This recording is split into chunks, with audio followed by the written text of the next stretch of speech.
along a forgotten stretch of the Mississippi River, in a Louisiana parish whose name was systematically purged from official records. A chilling historical episode unfolded. It concerned the deaths of 17 men, all wealthy planters, who perished between 1839 and 1845 under circumstances so profoundly disturbing that every piece of documentation was ordered burned by Louisiana authorities in 1847. What makes this case a genuine historical terror is the ritualistic consistency. Each victim was discovered gripping a small square of indigoted cloth.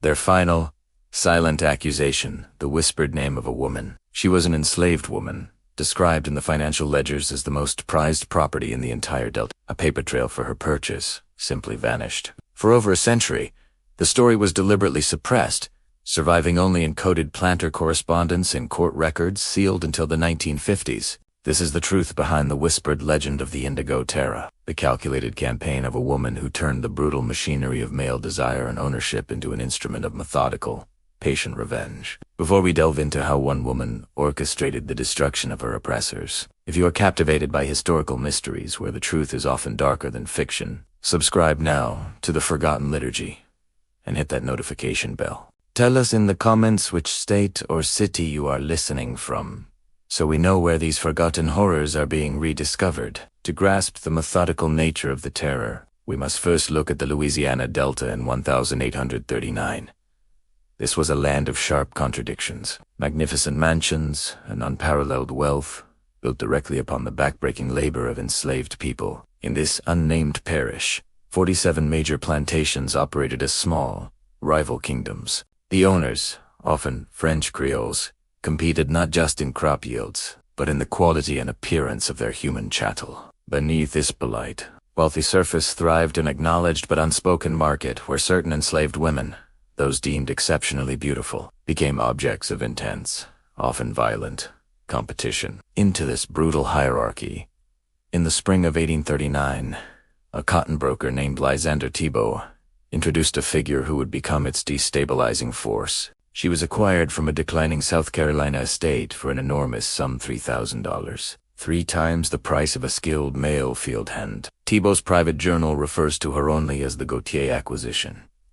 He described her as possessing striking, almost classical features, skin the color of burnished copper, and an unnatural stillness in her bearing. But it was her eyes, filled with penetrating intelligence, that truly unsettled him. She was 26, unusually old for such a purchase, suggesting a history, a depth of experience the eager planters chose to ignore. Thibault had planned a private auction among 5 of the parish's wealthiest planters. However, on the night before the scheduled event, the woman vanished from her locked room and opened. The lock was intact, the door still bolted from the outside, yet she was gone. This apparent escape was the first calculated move in an unstoppable sequence of events. The window was barred, yet when Thibault entered the room the next morning, Celeste was gone, leaving behind only a piece of indigo cloth and the sweet, slightly poisonous smell of oleander flowers. The entire parish erupted in a desperate search. However, the story took its first disturbing turn when the woman, 3 days later, reappeared voluntarily at the plantation of Sebastien Duval, walking up the Oakline Drive in broad daylight. Duval, a 43-year-old recently widowed planter and one of the 5 men invited to the auction, was astonished. When questioned, the woman, whom Duval later named Celeste in his records, gave an answer that should have served as a universal warning. "I chose you, Duval." Rather than being disturbed by this unprecedented assertion of choice, seemed flattered. He immediately paid Thibault $6,000, double the asking price, and took possession of her. Within a week, Celeste was installed not in the slave quarters, but in a small cottage, given fine clothes, her own servant, and was seen walking the gardens with Duval 4 hours, wrapped in what observers called an almost trance-like infatuation. The scandal rippled through society, but Duval seemed utterly indifferent to public opinion. What no one knew was that Celeste had studied Sebastien Duval for years, learning his weaknesses, his hidden financial troubles, and most importantly, the identities of the 5 men who competed with him for social dominance. She had a meticulous plan to destroy them all. 3 months after Celeste's arrival, Duval hosted what would become his last dinner party, inviting Armand Claire, Octave Rousseau, Théophile, and Philippe Sonia, the parish to the absolute pinnacle of local power. The evening began conventionally, but the atmosphere was strained by anticipation. Every man present wanted to see Celeste. It wasn't until dessert that Duval finally rang a silver bell, and Celeste entered. She wore a modest dress of deep indigo blue, carrying herself with a bearing that seemed to contradict every assumption these men held about enslaved people. Her eyes, described as having an almost golden quality, swept across the 5 men with an expression of complete composure and subtle challenge. Judge Saunier later wrote that he had never encountered anyone so completely aware of her own power, so utterly in control of the room, despite having no legal rights whatsoever. Celeste spoke only once, reciting a flawless French poem, but it was what she did after that haunted them. She looked directly at each man, smiling not submissively, but with a look that suggested she knew secrets about each of them that they desperately wanted to keep hidden. Seton left, leaving only the faint scent of oleander. The dinner party ended shortly after midnight, but within a week, letters arrived at the Duval plantation from all 4 guests, containing staggering offers to purchase Celeste. The judge, a man of cold rationality, wrote the most revealing letter. Name your price. Whatever you want, you will pay Italiano. I must have her. I will not be at peace until I do. Duval, now consumed by his own obsession, refused all offers, taunting his rivals by describing Celeste's intelligence, and how she seemed to understand him in ways his late wife never had. The obsessive exchange of desperate offers and mocking refusals continued for 6 weeks, fraying the parish's social fabric. Then, on October 3, 1839, Sebastien Duval was found dead in his study. The scene was suspicious. Duval slumped over his desk, eyes wide open, clutching a piece of indigo cloth. The doctor found no conventional cause of death, but the incomplete letter Duval was writing to Armand Claire warned, "You must not pursue this further. She is not what you think. I have made a terrible mistake." ... The sentence ended abruptly. Servants had heard Duval arguing with someone the night before, but only his voice. Celeste had vanished again, leaving behind only the smell of oleander and a folded piece of indigo cloth. The investigation led by Judge Philippe Saunier quickly devolved into a quiet competition between the 4 remaining men, each desperately trying to locate Celeste first. Armand Claire sold land parcels to fund private search parties. Octavusseau hired the famed slave tracker, Caleb Frost, and the youngest, Théophile Badrot, became manic in his search, neglecting his plantation. Saunier, as the legal authority, used his access to court records and property deeds. He discovered that Celeste had been sold 4 times before Louisiana, and at each location, the previous owner or a competing buyer had died or suffered ruin.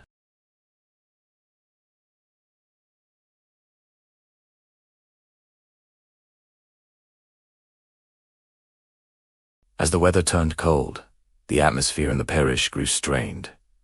Then, in early December, Celeste reappeared. She made no attempt to hide, simply waiting for a patrol to spot her on the main river road. The patrol took her directly to Judge Saunier, who placed her in an unused overseer's house, giving strict orders that she'll not be mistreated. That evening, Saunier visited her, and witnesses reported seeing candlelight until nearly dawn, disturbed by a woman's low, knowing laughter carrying through the cold air. The next morning, Saunier sent identical crow, letters to Claire, Rousseau, and Baudra. The property in question is now in my possession, and will remain so. He ignored their frantic and threatening responses. For 3 weeks, Saunier spent every evening in the cottage, becoming visibly disheveled, losing weight, and making erratic legal decisions that alarmed his colleagues.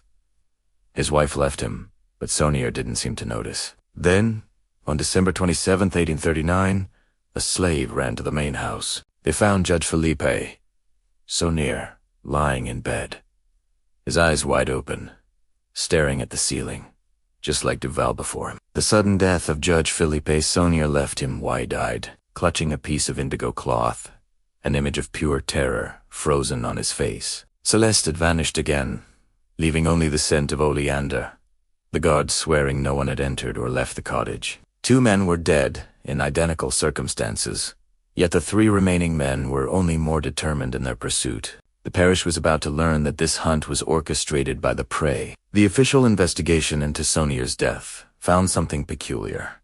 Small traces of oleander residue under his fingernails and in his mouth. Oleander is highly toxic and causes cardiac arrest, suggesting a possible cause of death, but the physician could not determine if he had ingested a fatal dose, nor why the judge would consume it. The official cause was quietly listed as heart failure. Meanwhile, the community was consumed by elaborate stories about Celeste, priestess, a French courtesan, or someone who had made a pact with the unholy, all of which served to obscure the simpler, more terrifying truth. Celeste was a woman who had learned to use the only weapon available to her men's possessive desire. In late January 1840, the slave tracker Caleb Frost reported a lead in New Orleans. Octave Rousseau rushed to the city and returned with a woman he believed was Celeste. The woman matched the description but lacked the original's unsettling stillness.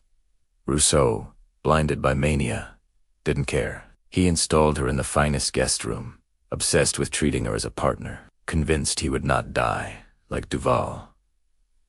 And Sonia, when Armand Claire and Théophile Baudrat confronted him, Rousseau fired his rifle, screaming, "She chose me, ... I understand what they didn't.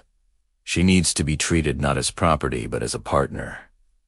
As an equal, this outburst made Claire and Baudrat realize the deaths were not random. They began their own investigation, tracing Celeste's history. They discovered the key detail.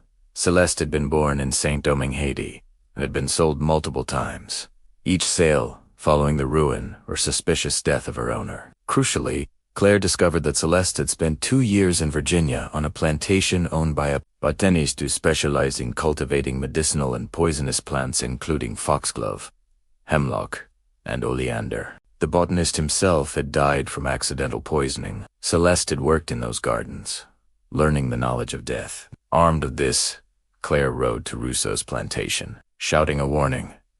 "The woman in your house is not who you think she is. She's a killer. You're going to die, just like Duval and Sonier, if you don't listen to me." Rousseau responded by firing his rifle over Claire's head. That night, Rousseau ate a dinner, prepared by the woman he believed was Celeste. The next morning, Octave Rousseau was found dead in his bed, else wide open, a piece of indigo cloth clutched in his hand. With 3 men dead and 2 left, the local judge assigned to the case, Etienne Marron, from Natchitoches, refused to accept heart failure as the cause. Judge Marron, refusing to accept heart failure for the 3rd patterned death, ordered a specialized examination of Rousseau's body by Dr. Henry Laval, from New Orleans. Dr. Laval discovered that Rousseau had died from cardiac arrest caused by cardiac glycosides from plants like oleander. Traces of oleander were found in Rousseau's stomach, leading Laval to conclude that the salad greens prepared for his last meal had been mixed with young oleander leaves.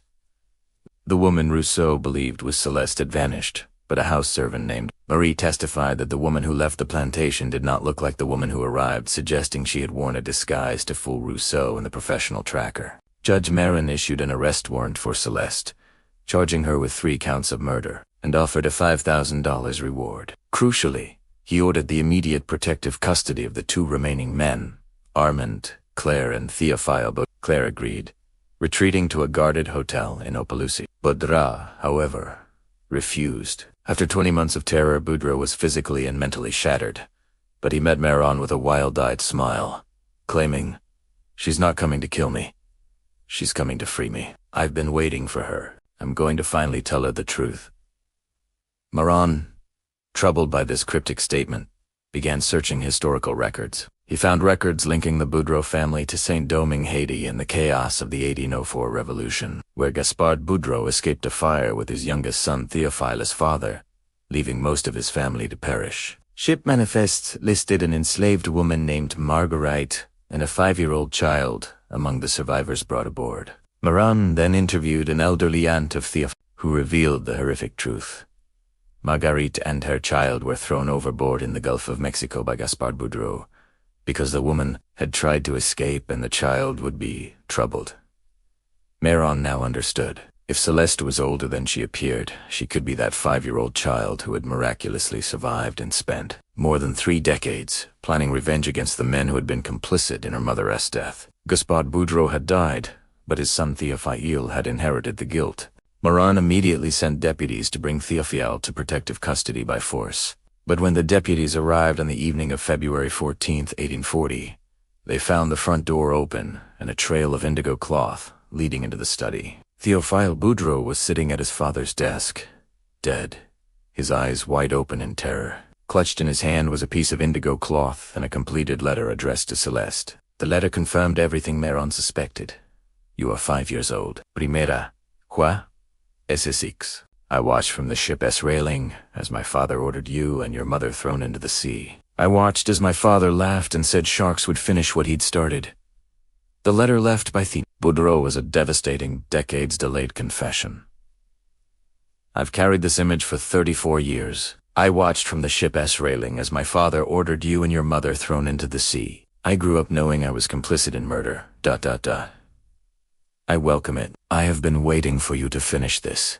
Boudreau confessed that he knew immediately who Celeste was at Duval's dinner party. He had taken his own life with oleander-laced tea, but only after Celeste had visited him and left behind a small basket containing fresh oleander cuttings. With 4 men dead, the focus shifted entirely to the last target, Armand Claire, who spent 43 days under protective custody in a hotel, descending into deep paranoia. He refused to eat anything unsupervised, slept barely an hour, and insisted Celeste was not human, something brought from Saint-Domingue. Judge Marin tried to reason with him, but Claire was convinced she could reach him through secret means. The manhunt for Celeste had expanded across the South, but she remained invisible. She had seemingly dissolved into the thousands of enslaved women, indistinguishable from any other in the eyes of those who never really looked at them as individuals. Then, on March 28, 1840, Armand Claire received a letter sealed with indigo wax. The elegant handwriting delivered a brutal message. "You were there the night my mother died. You were on the boat ... I am not a demon. I am not a supernatural force. I am simply the consequence of your choices delayed but never forgotten. I am what happens when you build your prosperity on suffering and assume there will never be a reckoning." The letter claimed she was already in the hotel, watching him, disguised as an invisible chambermaid. It concluded that his guards would not see her because they run looking for a plain and invisible woman. Moran immediately searched the hotel. The staff was interrogated, including a chambermaid named Louise Benoit, a heavy, nearly 40-year-old free woman of color from Mobile, Alabama. She had documentation and references, and everything about her checked out. However, when Moran questioned her, he noticed a patient amusement in her eyes. He confirmed she had been tending Claire's fire and lamps alone in his room. Moran looked at Louise again, past the scars and the age, and saw a flash of those unusual, golden eyes described in every report about Celeste. "Arrest this woman," he said quietly. Louise did not run, but simply stood there, challenging him. "For what crime, sir?" "I'm a free woman doing honest work." Moran had her taken into custody, knowing he faced a monumental legal problem. She had created a flawless, alternate identity. Despite being held in a locked room at the courthouse, Louise Benoit was confident. The search of her room, the brandy, the firewood, everything in Claire's room was clean. Armand Claire, finally relaxing, ate a full meal, drank his brandy, and went to sleep. The next morning, he was found dead, his eyes wide open, clutching a piece of indigo cloth. "How did you kill him?" Jet Moran demanded of Louise, who had an airtight alibi, with a patient smile. Louise explained the hypothetical. "The question isn't who killed Armand Claire. The question is, when did the poison enter his body?" She confessed to long-term poisoning. "I tended his fire every evening for 43 days. Wood from oleander branches dried and cured, accumulating in his body day by day, week by week. By the time Moran arrested her, the poison was already in him, waiting for the tipping point." Louise knew Moran could never prove the theory, as the firewood was burned and the evidence gone. Her trial lasted 3 days and ended with an acquittal. The jury, unable to conceive of such a sophisticated plot orchestrated by a black woman, found reasonable doubt. Louise Benoit walked free and disappeared into the crowds of New Orleans. Judge Etienne Moran became obsessed, traveling to Charleston, Savannah, and Richmond. He discovered a campaign of revenge that had lasted over 3 decades, and claimed at least 17 victims every man who had been complicit in the 1804 murder of Celeste's mother. Maran compiled his findings into a private report. Years later, on his deathbed, he confessed to his grandson, "I pursued her because it was my duty, but I'm glad I never caught her. The law says she has no standing to seek recompense for her mother's murder. So, she created her own justice. ... Double quotes. The story of Celeste was suppressed, but in the slave quarters, it became a whispered legend, a symbol of resistance, and proof that the powerless were not actually powerless. Sightings of a woman matching her description persisted for decades, placing her in free states and even Canada, helping formerly enslaved people. The last known document about Celeste was a letter addressed to Judge Maran, postmarked from Boston in 1865, the year slavery was abolished. The letter confirmed her identity and mission. The war is over now. Slavery is ending. My work is complete. The men who murdered my mother are all dead. I was just a woman who refused to forget, who refused to accept that some crimes are too powerful to be punished." She explained the indigo cloth was from her mother's dress, worn when she was thrown into the sea, a sign that her death will not be forgotten. Maran kept the letter, left to wonder whether justice and revenge were truly so different. The story of Celeste, the most desired slave woman in Louisiana, is not a ghost story, but a powerful narrative about the terrible patience of the oppressed and the inevitable reckoning that comes when human beings are treated as property. Every system of injustice creates its own destroyers, and some debts take generations to settle. 5 men paid with their lives for a crime committed in the Gulf of Mexico in 1804. What do you think of this story? Do you believe justice and revenge are the same thing? Do you think Celeste was right to do what she did? Leave your thoughts in the comments below. If this story affected you, share it with someone who appreciates dark truths about our past. Subscribe to the Forgotten Liturgy for more forgotten stories that challenge everything we think we know about history. Hit the notification bell so you never miss these deep dives into the shadows of the American past.